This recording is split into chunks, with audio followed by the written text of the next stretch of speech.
Hello, hello, hello. This is Sherry Chester, Food for Thought. This wonderful Wednesday. I love Hump Day. I love Wednesday because it just means that we're in the middle of something, that we can keep moving forward, that we can find God's very best. So, earlier we said that we talk about insecurity that's internal and external insecurities. Let me turn this phone off.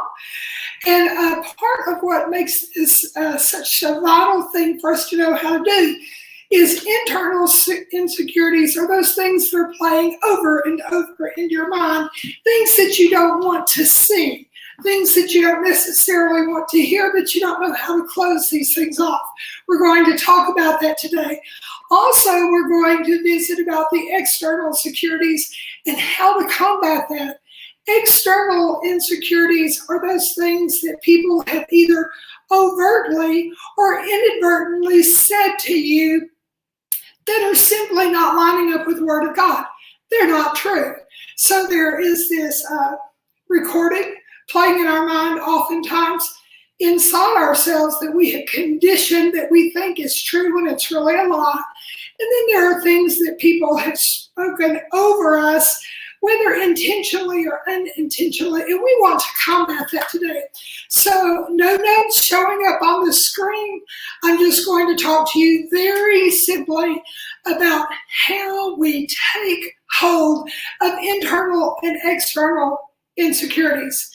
And you're going to be like, I'm ready, I'm poised, what is it? It's going to look and sound different than you think. If you're dealing with either type of insecurity, I guarantee you it's because one or more areas out in your life are out of balance. And you're like, what? It's true. There are multiple areas in our life that need attention. And so I'm just going to show you, not that you have to do it like this, but one of the ways that we come in balance with our lives is we identify those key areas where we know we want to improve and that we want to experience wins. And that's our first step, okay? And you're like, well, what are some of those columns on your sheet of paper? Okay, I'm very willing to share because I wish someone would have let me know earlier in life what that really looks like and what it takes on a very practical level. So here we go. First of all, look at what you want to do spiritually. That's what's in my first column on this sheet. And I set goals every month of what is it I believe God is calling me to do. The next thing is physical. Self-care is so important, probably now more than ever. And so even in this area, I talk about the need to stretch 20 minutes in the morning. I know how many ounces of water I want to drink every day. I have really been talking to myself about upping my number of steps, and I'm upping them by 1,000 every 2 weeks. These are things that we do physically to take care. Financially, there again, I never list more than 5 to 7 things so that they're doable, so that even the list itself or the goals are not overwhelming. But I know that for me to stay productive in the financial, I need to check my mail every so often. I need to make sure I'm checking bank statements and financial records. Relational, what is it that you're wanting to do? I make sure that I am praying for each one of our listeners. And another thing that's important is to send encouraging texts. Then there's instructional, vocational, and enjoyable. There are 7 different areas in my life that I believe need some very direct attention. So let's go over those 7 areas again. Spiritual, physical, financial, relational, instructional, vocational, what you do, and enjoyable. You're like, I don't have time to enjoy things. Don't you know we're in the midst of an international pandemic? Yes, I do. I also know that sometimes, depending on your personality type, if we do not rein in those things that are super important that seem to eat up so much of our time, we'll be off balance in these other areas. So take the time, find out what you're insecure about, and then set some goals in the areas of your life that will make a difference. So not only do I make sure that I do this, but I don't just write the goals. The way you overcome insecurities, internal and external, is you have to look at these daily. I start my day checking. I can tell you how I did in the month of January.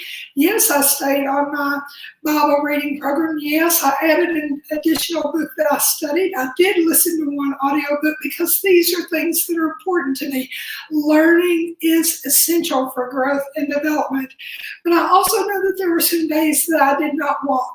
I missed the amount of pounds I wanted to lose in January by 3 pounds. But guess what?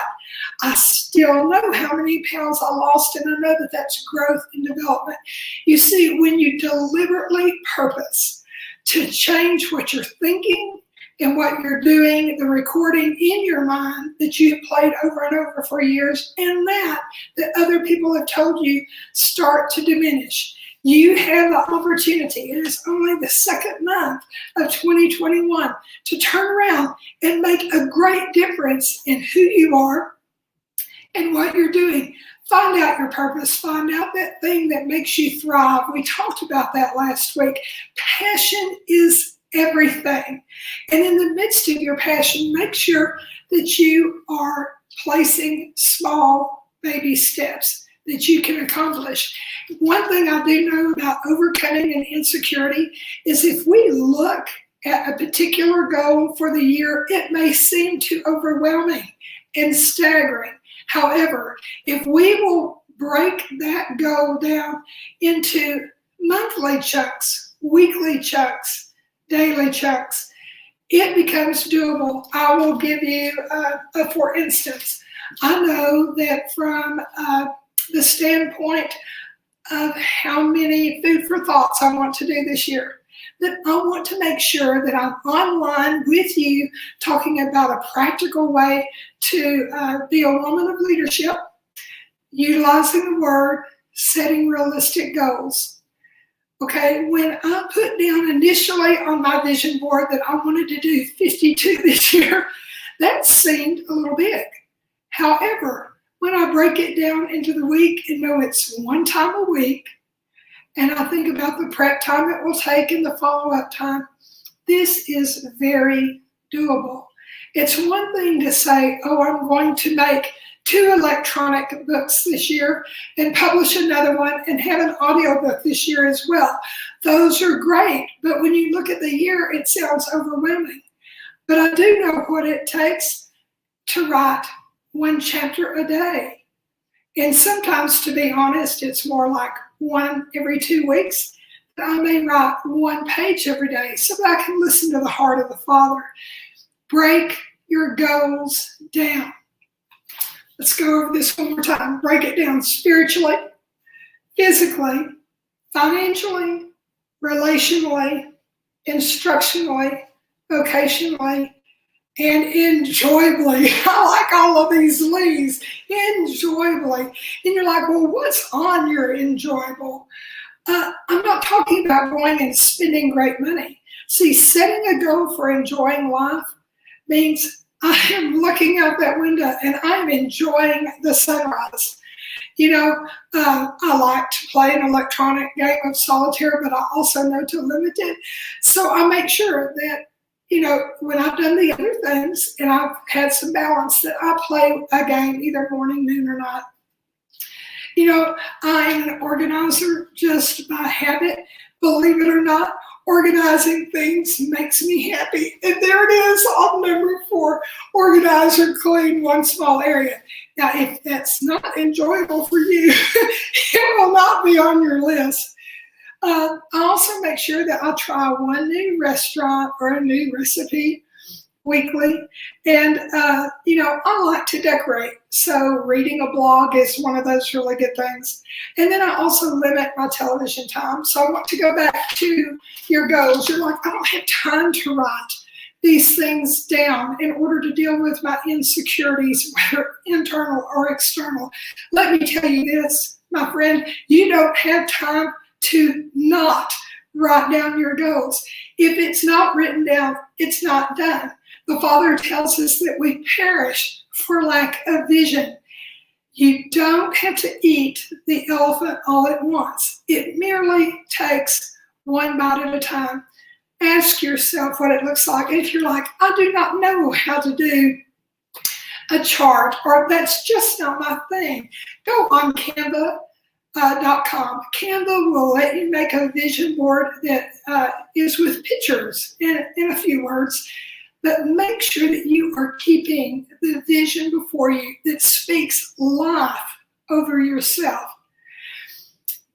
One of the things that I remind myself frequently, and I want to remind you today too, is that you are the CRO of your life. Some of you are like, CRO? I thought it was CEO. Let me say it again. You and you alone are the CRO of your life. You are the chief reminding officer. No one else is responsible for that but you.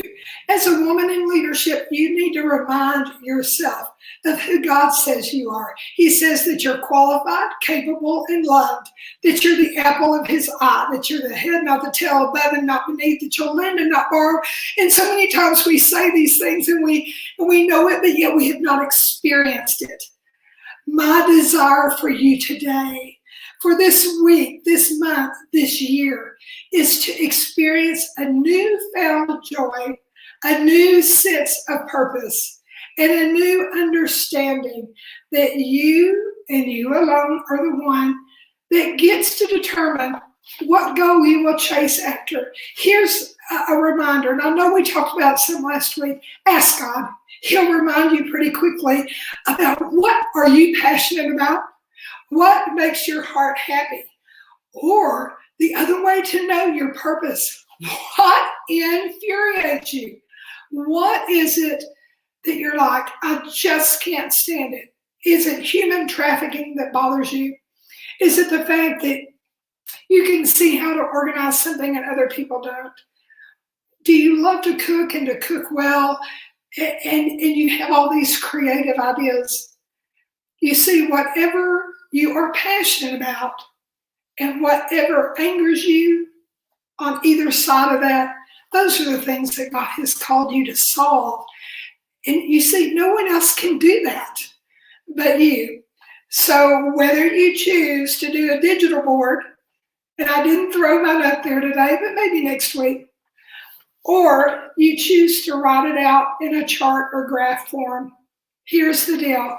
Insecurities will vanish when you will focus on what God is saying is your best life right now. Remember, it doesn't change on a dime, and it will not happen instantly. However, moment by moment, precept upon precept, the change will happen, and you will be astonished at what happens with 2 words. I wasn't happy with these 2 words initially this year because God usually gives me words that I think are more uplifting. And yet I have found that embracing these 2 words is making all the difference. It certainly did in January when I looked back at what did God do in and through me because of these 2 words. Are you ready? The first one was restraint. I thought, I don't care for that word at all.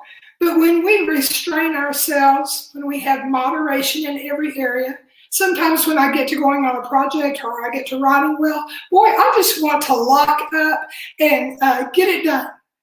And yet there is balance for everything in our life, right? Okay, so restraint is healthy.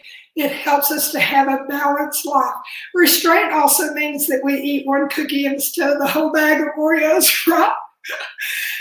But you know, the best thing about living a life of restraint is it's yet a different way of saying discipline, and yet we consider discipline to be an ugly word. But think about restraint. It just says, I'm content. I'm satisfied. I do not have to have that extra serving. I do not have to go spend that extra $20. I can be content. And keep in mind, I love Starbucks and I love some of the local coffee shops. But we can be content to save that $7 to putting it on something we need more than to spend the $7 on coffee. You see, goals and priorities will let you know what you want to do. You're like, I can't afford to go out to eat.